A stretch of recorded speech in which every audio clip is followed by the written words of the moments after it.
영상을 시청 및 청취해 주시는 모든 분들 안녕하십니까? 제가 오늘은 어떤 한 책의 대목을 조금 읽고 나서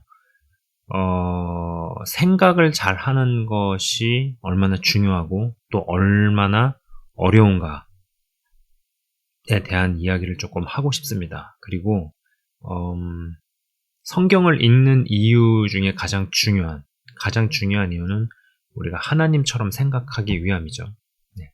하나님처럼 생각을 하고 또 그 생각이 가득해야 그것이 흘러서 말로 나오게 될 것이고 또 말로 충분히 풀어내고 나오게 되어질 때 그 사람은 생각과 말에 기인해서 행동을 하게 된다.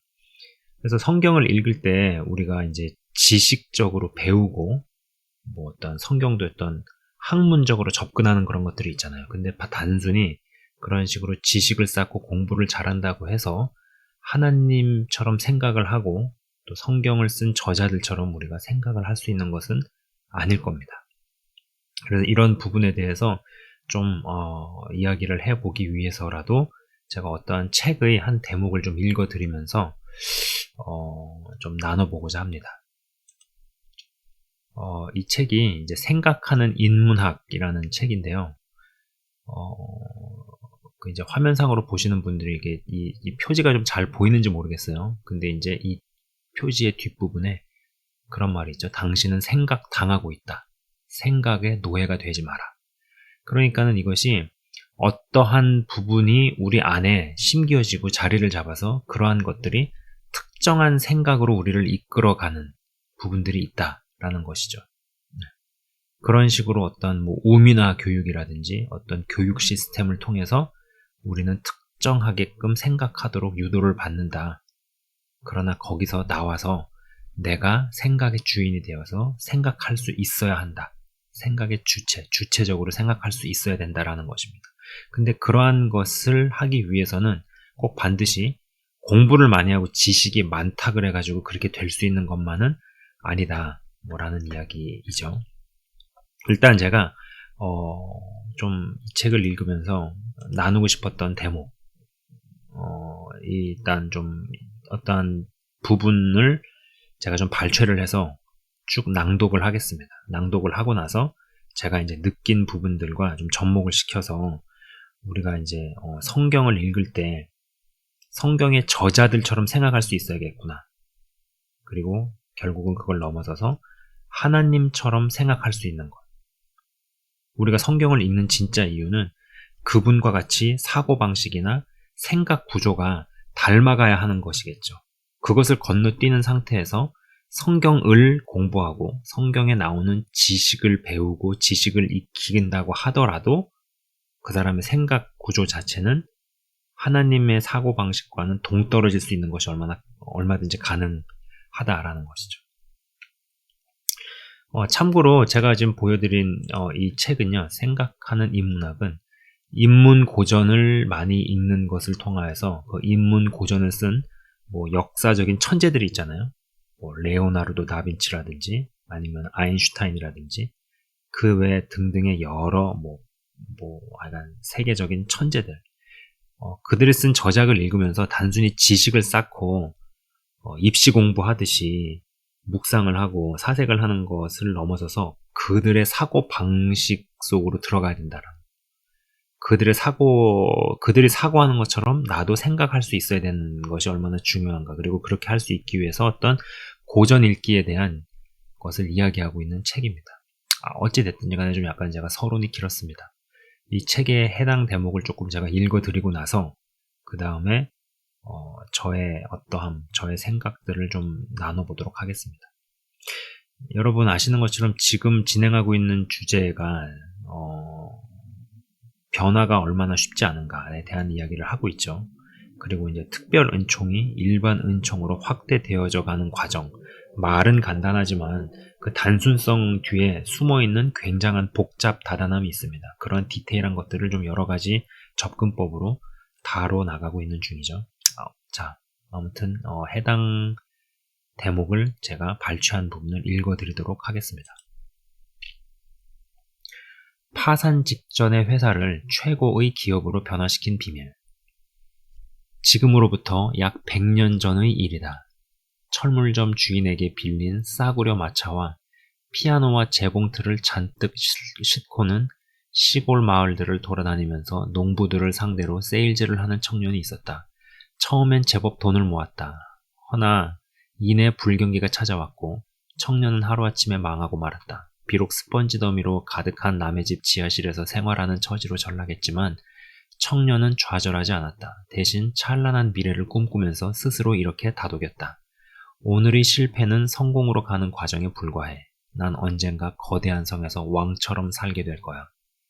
오래지 않아 청년은 재기했고 힘겹게 모은 돈을 미천 삼아 작은 정육점을 열었다. 하지만 입소문이 나면서 손님들이 문전성시를 이루려는 찰나 문을 닫아야 했다. 변심한 동업자가 몽땅 돈을 빼돌린 뒤 잠적해버렸기 때문이다.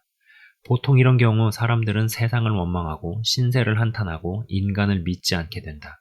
물론 청년도 잠시 이런 감정에 빠졌다.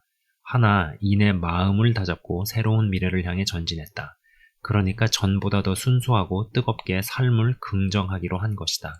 청년은 다시 세일즈맨이 되었다. 이제 청년은 고객을 고객으로 대하지 않았다. 대신 어렸을 때 헤어졌다가 다시 만난 10년 넘게 애끓는 마음으로 찾고 또 찾은 목숨을 나눠줘도 아깝지 않을 가족처럼 대했다. 세일즈 왕이 되고 싶어서 그런 것은 아니었다. 그저 고객이 눈물나게 고마워서 그랬다. 친구의 배신으로 다시 사회 밑바닥으로 떨어진 나를 만나주고 인정해주고 믿어주는 존재는 고객밖에 없구나 라고 마음속 깊이 깨달았고 이 깨달음이 그를 완전히 변화시켰다고나 할까? 아무튼 그는 고객들의 깊은 신뢰를 바탕으로 기존의 모든 판매 기록을 갈아치우면서 세일즈 업계의 정상에 올랐다. 그러던 어느 날이었다. 사법기관에서 출석 요구서가 날아들었다. 알고 보니 경쟁회사에서 반독점 금지법 위반 등의 이유로 그를 고소한 것이었다. 그는 회사가 자신을 구해줄 것이라 여겼다. 하나 회사는 그에게 별 신경을 쓰지 않았다. 결국 그는 1년의 징역형과 함께 당시 미국의 평범한 노동자가 7년 가까이 쉬지 않고 일해야 모을 수 있는 금액인 $5,000의 벌금형을 선고받았다. 그리고 얼마 뒤 해고당했다. 이때 그의 나이 40이었다. 이제 겨우 인간다운 삶을 살게 되었는데 또다시 진흙탕 속으로 내동댕이 쳐진 것이다. 하지만 그는 이번에도 좌절하지 않았다. 아니 오히려 지금이야말로 청년 시절에 꿈꾸었던 거대한 성에서 왕처럼 사는 삶을 향해 나아가야 할 때라고 생각했다. 그런데 이 꿈은 남의 밑에서는 도저히 이룰 수 없는 것이었다. 그는 때가 왔다고 생각했다. 다름 아닌 사장이 될 때 말이다. 그는 해고당한 동료들과 함께 회사를 나오다가 불현듯 회사 건물을 뒤돌아보면서 이렇게 외쳤다. 나는 앞으로 이 회사는 비교도 안 될 세계 최고의 기업을 세울 거야. 두고 봐. 반드시 그렇게 할 거야. 얼마 뒤 그는 지난 18년 동안 삶의 터전이었던 오하이오의 테이턴을 떠나 뉴욕으로 향했다. 그러고는 CTR이라는 회사의 소유주를 찾아가서 자신을 사장으로 받아줄 것을 요구했다. 이 회사는 Computing Tabulating Recording Company라는 거창한 이름과는 달리 정육점용 저울과 커피 분쇄기 등을 제조 판매하고 있었다.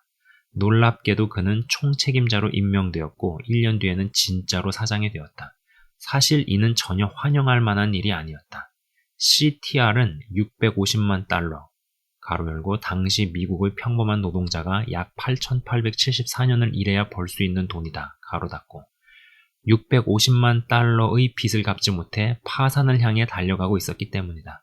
즉 그는 침몰하고 있는 배의 뒤처리를 위해 고용된 것이었다. 하긴 곧 무너질 회사가 아니고서야 도대체 어떤 회사가 경제사범 전과가 있는 사람을 사장 자리에 올리겠는가. 이대로 계속 가다간 CTR은 반드시 망할 것이고 그는 모든 책임을 뒤집어 쓸 판이었다. 이쯤에서 생각해보자. 그는 왜 끝이 빤히 보이는 기업에 들어가서 사장이 된 것일까? 바보여서? 사장 자리에 눈이 멀어서? 아니다. 그에게는 CTR을 회생시키는 것은 물론이고 단기간에 미국 최고의 기업으로 변화시킬 자신이 있었다. 설령 이미 부도가 나서 법정 관리에 들어간 회사일지라도 짧은 시간에 최고의 회사로 거듭나게 할 비법이 있었기 때문이다. 실제로 과거 그는 이 비법을 사용해서 최고의 세일즈맨이 되었고, 비록 사장의 죄를 뒤집어쓰고 불명예스럽게 해고당했지만 NCR을 미국에서 가장 성공적이고 혁신적인 기업으로 성장시킨 바 있었다. 그 비법은 자본도 권력도 인맥도 아니었다. 새로운 경영기법의 도입이나 구조조정, 신제품 출시 같은 것도 아니었다. 그것은 think였다. CTR의 총책임자로 출근한 첫날 그는 임직원 앞에서 이렇게 선언했다. 우리 회사의 미래는 찬란합니다. 나는 우리 회사의 상훈을 think로 바꾸려고 합니다. 기꺼이 think 하고자 하는 마음이 있다면 우리 앞의 모든 문제는 매우 쉽게 해결된다고 믿기 때문입니다. 앞으로 우리는 온 마음을 다해 think 할 것이고 think를 통해 위기를 극복할 것입니다. 그리고 역시 think를 통해 전 국민의 존경을 받는 위대한 기업으로 성장할 것입니다. 그의 지도로 CTR의 전 임직원은 think를 시작했다. 얼마 뒤 CTR은 기적적으로 회생했다. think를 사원으로 삼은 지 6년째인 1920년에는 매출 1,400만 달러에 순익 200만 달러를 기록했다. 이후 CTR은 매년 20% 이상 성장세를 유지했다. 그는 think 하면서 일어났고, think 하면서 먹었고, think 하면서 잠들었다. 1924년의 어느 날, 이제는 CTR의 소유주가 된 그는 회사 이름을 인터내셔널 비즈니스 머신, 즉 IBM으로 바꾸었다. 그러고는 전 임직원을 CTR 시절과는 비교도 할 수 없는 think의 세계로 몰아넣었다. 그는 모든 임직원 사무실과 공장 작업실, 회의실, 휴게실을 표어 think로 도배하다시피 했고, 회사 현관 입구에는 아예 노쇠로 만든 think 5글자를 박아 넣었다. 그는 think 하면서 일어났고, think 하면서 출근했고, 임직원들과 함께 think를 외치며 하루 업무를 시작했고, think 하면서 먹었고, think 하면서 쉬었고, think 하면서 잠들었다. 그에게 있어서 think는 삶의 전부나 마찬가지였다. 그의 이런 열정은 전 임직원에게 전염되었고, 얼마 안 되어 IBM은 미국 최고의 think 기업이 되었다. 사람들은 think라는 단어를 접하면 바로 IBM을 떠올릴 정도였다. IBM은 곧 think였고, think는 곧 IBM이었다. 그로부터 약 12년 뒤인 1936년, IBM의 심장에 think를 새겨넣은 주역인 토머스 J. 왓슨은 미국에서 돈을 가장 많이 버는 사람이 되었다. 이때부터 그는 부자로 유명세를 타기 시작했다. 하지만 그는 단지 벼락부자에만 머무르지 않았다. 그는 부와 명성을 세상을 위해 아낌없이 쓰기 시작했다. 그의 think는 단지 머리를 잘 써서 성공하는 것이 아니라 인류를 위해 위대하고 아름다운 일을 하자는 의미를 담고 있었기 때문이다. 그의 이런 자세는 IBM 재단 창설로 이어졌고, 이곳은 지난 100년 동안 미국에서 가장 많은 사회공헌을 한 기관으로 평가받고 있다. 1957년 IBM은 1조 원 넘는 매출을 기록했다. 1972년에는 시가총액 약 47조 원을 기록하면서 미국 1위의 기업이 되었고, 1987년에는 시가총액 약 79조 원을 기록하면서 세계 1위의 기업이 되었다. 이후로도 IBM은 승승장구했다. IBM의 위대한 성공 비결에 대해 세계의 석학들은 한 목소리로 이렇게 말한다.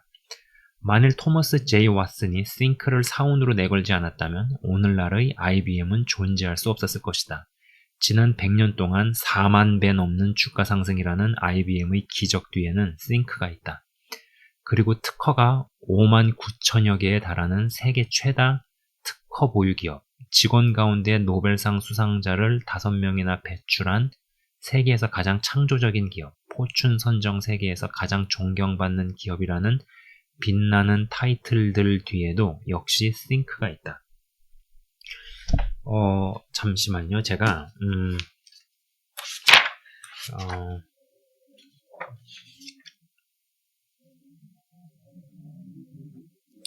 예, 역시 제 기억이 맞았네요. 특허가 59,000개가 아니고 5,900개입니다. 제가 타이핑을 잘못 쳐서 공 하나를 더 찍었네요. 특허가 5,900여 개에 달하는 세계 최다 특허 보유 기업. 이것이 맞습니다. 자, think가 있다. 계속 읽겠습니다. 160여 개 나라에 수십만 명의 직원들을 두고서 세계 컴퓨터 시장을 휩쓸다시피 하고 있던 IBM 앞에 어느 날 한 젊은이가 나타났다. 그는 3명의 직원과 함께 아주 작은 회사를 힘겹게 꾸려나가고 있었는데 IBM을 꺾고 세계 최고의 자리에 오르겠다는 야심을 품고 있었다. 그리고 실제로 IBM과 전쟁을 치르기 전에 IBM의 성공 요인을 철저하게 분석했던 것 같다. 그가 IBM을 쓰러뜨리기 위해 선택한 무기가 Think Week였기 때문이다. 그는 회사의 비전과 전략을 새롭게 세워야 한다거나 새로운 사업 진출 또는 투자 등을 결정해야 할 일이 있을 때면 회사에 출근하는 대신 홀로 숲으로 떠났다. 그러고는 작은 통나무집에 들어앉아 그 누구도 만나지 않은 채 2주 동안 오직 think만 하는 Think Week를 보냈다. 그는 직원들에게 Think Week를 요구했다. 아니, 아예 회사의 시스템으로 만들었다. 전 임직원이 Think를 하는 공룡기업 IBM을 뛰어넘으려면 무엇보다 먼저 그들의 성공 전략, 즉 Think부터 뛰어넘어야 한다고 판단했기 때문이다. 그것은 Think Week, 즉 IBM보다 더 많이, 더 깊이, 더 치열하게 think하는 것이었다. 이 이야기의 주인공 빌 게이츠는 얼마 뒤 야심대로 IBM을 꺾고 세계 최고의 자리에 올랐다. 그는 말한다. 마이크로소프트의 놀라운 성과들은 전부 Think Week를 통해 이루어졌다. 나는 마이크로소프트를 이끌 때 경쟁 기업들을 전혀 두려워하지 않았다. 하지만 언제나 그들의 새로운 Think를 두려워했다. 내가 마이크로소프트를 떠나고 가장 먼저 했던 일은 Think Tank 회사인 BGC3를 설립하는 것이었다. 우리 집과 마이크로소프트 본사에서 차로 5분 거리에 있는 이 회사의 주 업무는 사회, 과학, 기술 등의 문제에 광범위한 think를 제공하는 것이다. 과거에 나는 고요한 숲속 통나무집에서만 think week를 보냈다. 하지만 지금은 언제 어디서나 나만의 think week를 누린다. 빌 게이츠가 think week를 통해 컴퓨터 기업의 역사를 새롭게 써나가고 있을 때 이를 비우는 한 사람이 있었다. 그가 볼 때 중요한 것은 think나 think week가 아니었다. 중요한 것은 think different였다. think different는 그로 하여금 컴퓨터를 전혀 다른 관점에서 보게 했다. 지구상의 다른 모든 컴퓨터 기업은 컴퓨터를 사무기기로만 인식하고 있었다. 하지만 그에게 있어서 컴퓨터는 예술작품이어야 했다. 그것도 뉴욕 현대미술관에 전시될 정도여야 했다.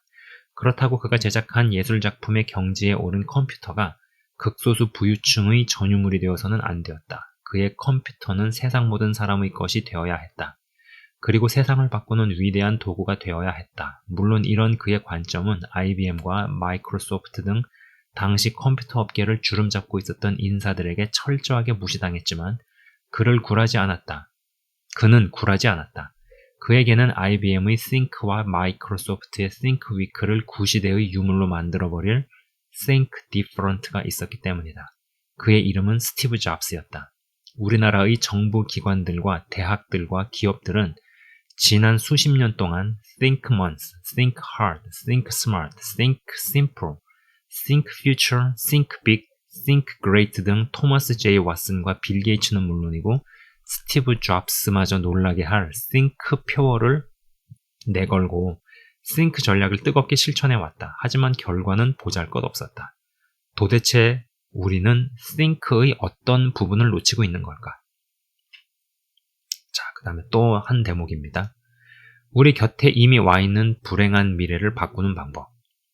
그동안 우리나라가 길을 잃고 방황했던 것은 Think의 진정한 의미가 무엇인지 모른 채 Think를 했기 때문이다. Think의 심층적인 의미는 새로운 인류 문명을 설계하고 창조한다는 것인데 이를 단순히 두뇌를 잘 쓰는 행위 정도로 이해했기 때문이다. 그러니까 토머스 제이 왓슨의 Think는 컴퓨터로 새로운 인류 문명을 창조한다 이고 빌 게이츠의 Think Week는 IBM을 뛰어넘는 컴퓨터 문명을 창조하는 시간을 보낸다이며 스티브 잡스의 Think Different는 IBM 마이크로소프트와 다른 컴퓨터 문명을 창조한다인데 이를 토마스 제이 왓슨, 빌 게이츠, 스티브 잡스처럼 머리를 잘 굴려서 세상에 원하는 멋진 컴퓨터 상품을 내놓으면 세계 최고의 부자가 될 수 있다는 식으로 이해했다는 것이다. 한마디로 우리는 얕았고 조급했다. 그 대가는 무척 컸다. 우리나라는 IBM, 마이크로소프트, 애플 등의 매년 컴퓨터 관련 산업 수익의 80% 정도를 저작권료로 지불하는 세계 컴퓨터 산업계의 소장농으로 전락하고 말았다. 만일 앞으로도 우리나라가 Think 뒤에 숨어있는 거대한 인문학의 세계를 깨닫지 못한다면 미래에도 계속 방황하게 될 것이다. 지난 수십 년 동안 컴퓨터 산업에 국가적 투자를 해놓고도 인류 컴퓨터 문명의 역사에 단 한 줄의 기록도 남기지 못한 것처럼 미래에도 공허하기 짝이 없는 행보를 이어가게 될 것이다. 그리고 주요 전자기업이 지금과는 비교도 못할 규모로 컴퓨터 관련 산업 하청 공장으로 전락하게 될 것이다. 아니 어쩌면 이조차도 중국이나 베트남 등에 빼앗기고 국제사회에서 후진국 아닌 후진국으로 대접받는 재앙을 맞이하게 될 수도 있다. 이는 곧 무엇을 의미하는가? 먼 미래에 노인이 된 당신이 먹고 살기 위해 중국이나 베트남 등지로 노동을 하러 가야 할 수도 있다는 것이다. 자, 여러분 제가 해당 대목을 좀 읽어드렸습니다. 이 책에서 어떤 그 인문학적인 사고에 대한 이야기를 하고 있죠. 근데 이제 이런 인문학 열풍이 불었던 그때를 좀 생각해 보면서 저자가 이야기를 하고 있습니다. 여러분 변화가 정말 쉽지 않죠. 근데 이 공부를 잘하는 것과 그리고 많이 열심히 하는 것과 생각을 잘하는 것은 별개의 개념입니다. 이거를 진짜 잘하는 사람은 이걸 잘할 겁니다. 그러나 이것을 잘한다고 해서 반드시 이것을 잘하는, 왼쪽을 잘한다고 해서 오른쪽을 잘하는 사람이 되진 않는다. 별개의 개념이죠. 근데 이제 빙산의 일각만을 보는 사람 있죠. 뭐 유명한 뭐 대목 아닙니까 이거 이제 있으면은 요것만을 보고 사람들은 열광을 하고 달려들죠. 그러나 이게 되기 위해서는 보이지 않는 이 수면 밑에 이 부분이 어떻게 되어 있느냐. 뭐 IBM 얘기도 나오고 빌 게이츠, 스티브 잡스 뭐 이름을 모르는 사람이 없죠. 거의 뭐 컴퓨터 역사에 획을 그은 회사나 인물들이기 때문입니다. 그래서 이제 그런 어떤 보여지는 현상만 가지고 얘기를 하는데 그것이 그렇게 될 수 있기 위해서 보이지 않는 어떤 치열한 계속 think 얘기했는데 결국엔 think는 생각 아니겠어요? 생각을 잘 하는 거. 그만큼 생각을 깊이 잘 하는 것이 어렵다라는 것이죠. 근데 이 빙산의 일각만을 보고 달려든 사람들이 많았다. 그리고 이제 대한민국에 실제로 인문학 열풍이 일었었죠. 특히 뭐 이제 스티브 잡스가 이 애플 아이폰은 기술과 인문학의 작품이다. 뭐 약간 그런 얘기를 했어요. 워딩이 지금 똑같진 않은데 인문학에 대한 얘기를 하고 나가지고 굉장한 인문학 열풍이 불었습니다. 그러나 이제 아까 제가 읽어드린 대로 그 어떤 얄팍함, 그런 얄팍함이 있었다라는 거죠. 보이지 않는 배후를 다뤄야 되는데 그리고 항상 그 얄팍함은 조급함을 불러일으킨다라는 것입니다. IBM과 마이크로소프트 그리고 애플의 이 CEO들에게 있어서 이 밑바탕에 깔린 인문학적 소양들을 대단했다라는 것이죠. 그리고 또 우리가 인문학적 소양들이라고 생각하면은 그럼 뭐 인문 서적을 많이 읽고 지식을 쌓고 그 다음에 공부를 하고 이런 식으로 생각만 하죠. 그러나 이런 것들을 하는 진짜 이유는 바로 생각을 잘 하기 위함이다 라는 것입니다. 정말로 한때 불어닥친 인문학 열풍이 있었어요. 그래서 인문학 뭐 조찬 모임이라든지 하여간 그런 것들이 굉장히 많았었는데 드러난 부분에만 열광을 했다. 그리고 지금은 그러한 것들이 좀 시들해졌습니다. 그렇다 보니까 아까 이제 읽어드린 대목에서도 뭐 컴퓨터 산업 소장농 얘기가 나오는데 실제로 오래전부터 대한민국은 응용기술들은 뛰어나다. 그러나 원천 기술이 없다라는 이야기를 하죠. 오래전부터 해오던 얘기예요. 지금도 마찬가지고요. 그 얘기는 무엇이냐면 한국 물건이 잘 팔릴수록 미국은 그냥 앉아서 로열티를 벌어들인다라는 것이죠. 삼성이 셀폰, 갤럭시 폰을 한 대를 팔면은 거기서 팔리는 비용 중에 얼마는 미국의 회사들한테 로열티로 그냥 빠져나간다. 실제로 그렇습니다. 자, 공부를 잘하는 것과 생각을 잘하는 것은 별개이다. 그리고 전자보다 후자가 훨씬 어려운 고도의 기술이다라는 것입니다. 그리고 이제 이 책에서 그런 이야기를 해요. 인문 고전을 읽을 때 저자의 생각과 사고방식이 내 것이 되어야 함을 강조합니다. 그것이 나에게도 일단 내가 흡수를 해서 흡수한 다음에 또 나만의 것으로 다시 재창조를 해서 뽑아내는 거, 발표하는 거, 발휘하는 거. 그리고 이제 그런 것들이 되기 위해서 중요한 게 이 사색과 깨달음이라는 거예요. 사색과 깨달음이 굉장히 중요하죠. 이게 우리식으로 얘기하자면 묵상입니다. 묵상. 네. 그것을 묵상하는 거예요. 암송하고 묵상하고 그리고 주야로 계속 하나님의 말씀을 읽고 곱씹어 보는 거. 여러분 이게 되게 중요한 거죠. 그러나 사색과 이 깨달음조차도 어떤 우리는 입시 공부하듯이 한다라는 것입니다. 입시 공부하듯이. 자, 그럼 제가 여기까지 얘기한 것을 성경과 우리 신앙에 적용을 해보면 어떨까 싶습니다. 여러분 성경을 읽을 때 우리는 지식을 공부하는 데 집중하는가 아니면 성경 저자의 생각을 흡수하는가 이런 거 한번 생각해 볼 필요가 있죠. 공부를 잘하는 사람들은 성경을 읽거나 성경을 배울 때도 공부하듯이 한다. 그것이 뭐 잘못됐다, 나쁘다, 필요 없다라는 얘기는 아닙니다. 그러나 그렇게 한다고 해서 그 사람이 과연 성경 저자와 똑같이 생각을 할 수 있을까? 그리고 더 넘어서서 하나님의 생각, 하나님처럼 하나님이 생각하는 것처럼 내가 생각할 수 있을까? 이거는 별개의 문제겠죠. 별개의 문제겠죠. 여러분 이렇게 그렇지 않다면은 정말 공부하는 것으로 인해 가지고 내 믿음을 키운다. 그러면 한 공부하는 사람들은 신앙이 다 좋아야 됩니다. 믿음이 다 좋아야 돼요. 근데 어디 그렇던가요? 그렇지 않죠. 네. 성경을 읽는 진짜 이유가 하나님처럼 생각하기 위함이다라는 것입니다. 뭐 요한계시록이 구약에 있는지 신약에 있는지 그거 모르더라도 하나님처럼 생각하는 것이 가능하다. 그리고 그것이 더 중요하다. 물론 요한계시록이 구약에 있는지 신약에 있는지 그것을 알아서 나쁠 것은 없습니다. 그리고 우리는 알아야 된다고 생각을 합니다. 그러나 요한계시록이 구약에 있는지 신약에 있는지를 안다고 하더라도 그 알고 있는 사람이 성경적으로 하나님처럼 하나님이 생각하듯이 나도 생각을 하느냐? 그건 별개죠. 그렇지 않죠. 그리고 공부를 잘한다 그래가지고 사고 방식이 그렇게 구동되는 것은 아닙니다. 저자의 생각을 흡수한 뒤에 내 것으로 표출하는 연습. 그러나 일반 교육제도에서 그러한 것을 훈련시키지 않는다라는 것입니다. 그렇게 훈련시키진 않아요. 그래서 여러분 한국에서의 교육을 잘 생각해 보세요. 어떤 책을 읽어요. 읽고 독후감을 써와라 하면은 보통 거의 대부분은 그것을 흡수한 다음에 내 생각으로 표출해내는 걸 쓰는 게 아니라 스토리 요약본을 적어오든지 아니면은 그냥 느낀 점, 감상문을 적죠. 근데 여러분 그거는 생각이 아니에요. 그것을 가지고 생각이라고 말할 수 없습니다. 그잖아요. 어떤 책을 읽고 나가지고 이 책을 읽고 나서 나는 이러이러한 걸 느꼈어요. 그래서 뭐 느낀 점 몇 가지를 적는다. 혹은 아니면은 이 책의 내용 요약본 정도를 적고 독후감이라고 제출을 하고 이것을 생각을 했다라고 생각합니다. 그러나 그게 그렇지 않다라는 것이죠. 저자의 생각을 흡수한 뒤에 내 것으로 표출하는 연습. 그러나 일반 교육제도에서 이러한 것을 훈련시키지 않는다라는 겁니다.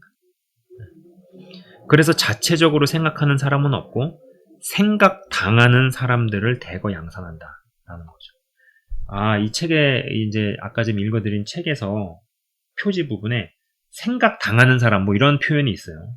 곱씹어보면 참 무서운데 여러분 그렇잖아요. 여기 사람이 있어요. 사람이 있으면은 내면 어딘가에 어떠한 부분이 자리를 잡으면은 이 자리를 잡은 것이 특정 생각들을 끌어당깁니다. 왠지 특정 생각을 하게끔 만드는 어떠한 요소들이 있어요. 그죠? 그래서 그렇게 특정 생각을 끌어당기는 어떤 요소들을 바꿔내게 되면은 생각이 바뀌게 되겠죠. 여러분 이게 좀 이해가 가십니까? 근데 이제 뭐 여기서 이제 신앙적인 관점, 영적 관점에서는 그게 어떤 상처도 될 수 있고 아니면 집안에 대물림되어져 내려오는 가훈이라든지 뭐 이런 것들이 될 수 있지만은 사실 이제 이 책에서는 인문학 고전 열풍, 고전에 관한 고전을 읽는 이 책에 대해서는 이 교육에 대한 이야기가 빠질 수가 없죠. 어떠한 교육 방법으로 인해 가지고 우리 안에 형성된 어떤 틀이라는 것이 특정 생각을 불러들이게 되고 그러나 스스로 자체적으로 자신만의 생각을 하는 사람이 아니라 어떠한 특정 생각만을 카피하고 그것을 옮겨다가 하게 만드는 그런 구조가 있다는 것이죠. 그래서 이미 해온 것을 하는 건 잘하고 이미 있는 것을 가지고 갖다 붙이고 응용하는 건 잘하는데 아주 독자적으로 만들어내는 어떤 원천 이런 부분에 있어서는 약하다라는 겁니다. 결국은 거기까지 깊이 들어갈 때 그 근원의 문제에는 무엇이 있느냐? 생각이라는 거야. 생각.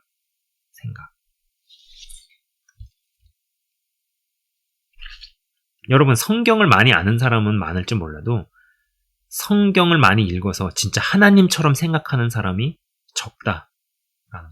그리고 여러분 한번 이 시간에 스스로 생각해 보십시오.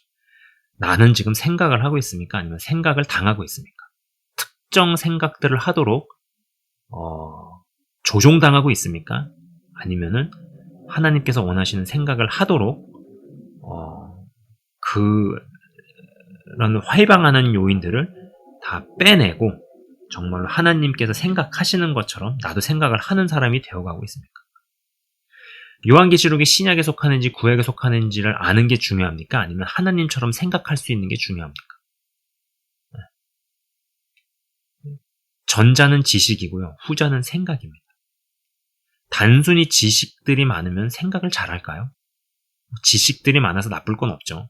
그러나 지식들이 많다고 해서 생각을 잘하는 건 아닐 겁니다. 헤라클레이토스라는 사람이 그런 얘기를 했어요. 많은 공부와 지식이 곧 지혜로 연결되는 것은 아니다. 지식과 지혜는 별개죠. 지식과 지혜는 별개입니다. 한국 사람들이 지식이 부족하고 공부가 딸리고 IQ가 뒤떨어져서 창의적 생각을 못하는 걸까요? 전 그렇게 생각하지 않습니다.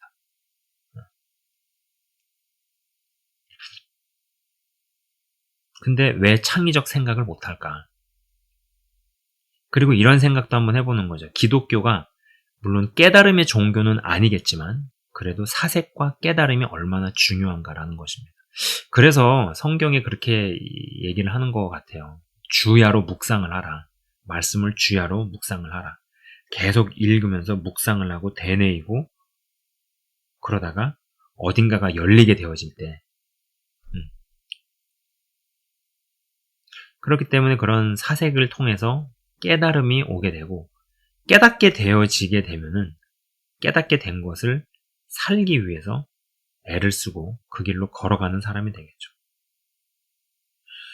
여러분 이게 제대로 되려면 우리가 무엇을 극복해야 하고 어떤 것을 깨고 튀어나와야 할까요? 이 성경을 읽는 것도 그냥 단순한 공부 그리고 단순한 성경적인 지식을 함양하고 쌓는 것으로만 가는 것이 뭐 필요하고 나쁜 건 아니겠지만은 그걸로만 머물게 되고 그러나 하나님처럼 생각하지 못하는 사람이 된다면은 그것도 어떤 면에서는 좀 의미 없는 일이 아닌가라는 생각입니다.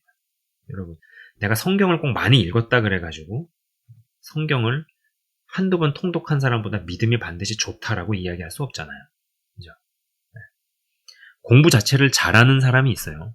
그러나 공부 자체를 잘하고 많이 했다고 해서 그 사람이 꼭 하나님 같은 사고방식을 가지고 사고하는 자가 됐다라고 이야기할 수는 없을 겁니다. 이 책에서 인문고전, 인문학에 대한 이야기. 그래서 그 역사에 남는 그러한 천재들의 사고방식, 천재들의 두뇌를 내 것으로 흡수한 다음에 다시 이거를 나만의 스타일로 풀어내고 할 수 있는 어떤 이 창의적인 접근, 거기에 있어서 인문고전을 읽고 뇌를 훈련시키고 뭐 이런 이야기가 나오는데 저는 이런 대목을 읽으면서 딱 그 생각을 했습니다. 우리가 성경을 읽을 때 어떻게 읽고 해야지 이 성경의 저자들이 있잖아요. 뭐 모세라든지 사도 바울이라든지 아니면은 뭐 사도 요한이라든지 디모데라든지 베드로라든지 아니면은 다윗, 이들이 성경을 쓴 사람들이잖아요. 그러한 사람들이 생각하는 것처럼 내가 생각을 할 수 있게 될 수 있을까? 뭐 그런 생각을 하는 거죠. 그러면서 결국은 하나님의 사고방식처럼 나의 사고방식이 어떻게 바뀔 수 있는가? 단순히 성경을 그냥 많이 읽는다고 이렇게 되는 걸까? 그리고 성경을 많이 읽었다는 사람들이 성경을 많이 알고 지식은 많지만 왜 하나님께서 생각하시는 것처럼 생각하지 못할까? 이런 부분들을 곱씹어보고 생각을 해볼 때 여러분 생각을 잘하는 것이 굉장히 어려운 일이다. 네. 단순히 지식을 많이 쌓고 공부를 많이 한다고 해서 내가 생각을 잘하는 사람이 된다라고 이야기할 수는 없다라는 것이죠. 성경적인 지식이 쌓이는 것과 하나님처럼 내가 생각할 수 있는 것과는 좀 별개의 개념이다 라는 것입니다. 여러분, 그래서 정말로 저와 이 영상을 시청 및 청취하시는 여러분들이 주님 안에서 성령의 의거에서 하나님께서 생각하시는 것처럼 나도 생각하는, 우리가 성경을 읽으면서 그렇게 머리 구조가 그렇게 바뀌어 나가야 되지 않겠습니까? 그러한 일들이 주어지기를 참 주의 이름으로 축원드립니다. 정말 그렇게 되어지는 거, 우리의 생각 구조가 하나님 구조와 동일해지는 거, 그리고 그것은 잘못된 것이 아니죠. 우리가 하나님의 자녀죠. 자녀가 부모를 닮은 것들은, 닮은 요소들, 닮은 부분들은 어떠한 식으로든 드러나야 함이 맞습니다. 자, 여러분, 오늘은 이 생각에 대한 이야기를 조금 해보았습니다. 생각에 대한 이야기. 부디 우리의 성경 지식이나 또 성경 공부와 성경 묵상 이런 것들이 그것의 진짜 목적, 누군가에게 지적으로 자랑을 하고 지적인 어떤 쾌감을 취하고 이런 목적이 아니라 하나님처럼 생각할 수 있기 위해서, 하나님처럼 생각하는 사람이 우리 모두가 다 되올 수 있기를 주의 이름으로 축원드립니다. 네. 제가 잠깐 기도하고 마치도록 하겠습니다. 하나님 아버지, 감사합니다. 이 세상의 사람들도 어떠한 굉장한 인문학적인 배경과 소양을 등에 업고 생각 하나 잘해서, 생각 하나 깊게 해서, 또 생각을 또 다르게 접근을 해서 IBM이나 마이크로소프트, 애플과 같은 기업을 일구고 컴퓨터 문명을 바꾸고 세계사를 바꾸고 이러한 일들이 벌어집니다. 그러나 이 세상에서도 그 배후에 깔려있는 것들은 보지 않고 단순히 머리를 잘 써서 기업을 세워서 떼돈을 벌고 부자가 되는구나, 이러한 식의 얕은 접근을 하다 보니 그냥 한때 뜨거웠다가 그냥 인문학적인 열풍, 인문학 열풍이 그냥 사그라들고 지금은 굉장히 조용해진 것을 보게 됩니다. 하나님, 이런 것들을 보면서 이들도 이러한 생각을 하는 데 있어서 사활을 걸고 두뇌를 훈련을 시켰는데, 주님, 우리가 성경을 읽고 묵상을 할 때, 또 배울 때 단순한 성경 지식을 늘리고 성경을 공부하는 것을 넘어서서 하나님께서 생각하시는 것처럼 우리도 생각할 수 있는 두뇌 구조, 뇌 구조의 혁명과 전환이 일어나게 하옵소서. 말씀을 주야로 묵상을 할 때 그것이 지식으로만 남아서 거기서 끝나는 것이 아니라 지식으로 들어온 것으로 말미암아 근본적으로 뇌 구조, 사고의 구조, 접근법의 구조, 시선의 변화, 하지 않던 생각을 하기 시작하며 하나님의 생각을 불러들일 수 있는 어떤 생각 시스템들이 완성이 되고 만들어지게 하여 주시옵소서. 이렇게 가지 아니하면은 성경을 많이 읽으면 읽을수록 쌓여지는 지식 때문에 속으로 누군가를 무시하고 저 사람은 예수 믿은 지 20년이 되는데 이런 거를 모르나, 속으로 비교하고 무시하고 자랑하고, 머릿속에 지식은 많지만 아는 대로 살지 않고, 말은 많고 가르치기를 좋아하지만 가르친 대로 실천하지 않고 살지 않는 위선자나 겉과 속이 다른 사람이 될까 두렵사오니, 하나님 아버지, 우리가 하나님처럼 생각하고 하나님께서 생각하시는 구조처럼 우리도 생각할 수 있는 그러한 뇌구조의 변화가 성경을 읽을 때 일어나게 하시옵소서. 아버지, 감사합니다. 영상을 시청 및 청취하시는 한 분 한 분을 주의 이름으로 축복하며 기도합니다. 감사합니다. 주님, 예수 그리스도 이름으로 기도드리옵나이다. 아멘. 지금까지 영상을 시청 및 청취해 주셔서 대단히 감사합니다.